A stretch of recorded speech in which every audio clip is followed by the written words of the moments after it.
Hello everyone, we're back. This is the completed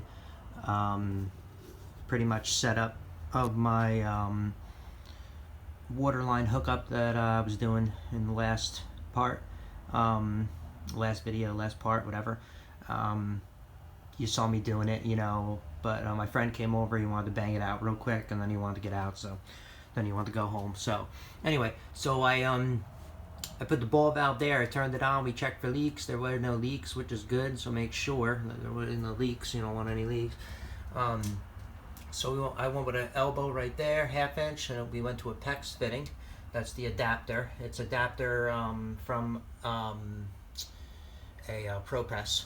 And then went over like that, and then went up into the ceiling through that hole right there. And then we came out here.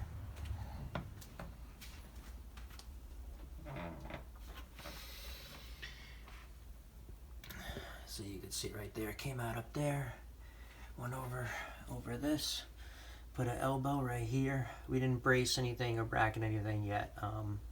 Obviously I recommend always bracketing them and bracing everything so you don't have it shaking around and everything. That's not really up to code. So I wouldn't recommend that. But here it is on the other side. This is the other side of the door, and this is where it comes down. So see, it comes up over there, put another elbow on it. I cut that out right there. I had to cut this little section out right there, ran it down, used these brackets to hold it nice and straight because it was in a coil. Ran it like that, and then used the drop ear elbow right there. Use that, put that leak lock on there, which is great. I love it. That stuff seals really good. And we tested it out, no leaks. This has water pressure right now and there's no leaks. And then soon I'm going to have it hooked up to this right here, this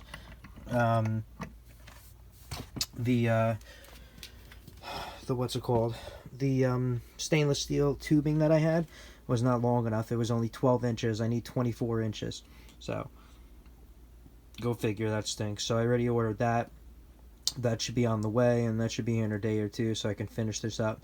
But this is just an update review on how I ran it. Like I said, this is all for my reef tank, so that it's going to go right into there. It's going to suck the water right out of my fish tank, and then I don't have to worry about, it'll be so much easier for doing water changes and stuff like that. So I recommend, hopefully this gives you ideas to make your own setup to make it nice and easy to do water changes like this. You don't got to really be lugging buckets around or doing anything crazy like that, because I don't want to be dealing with that.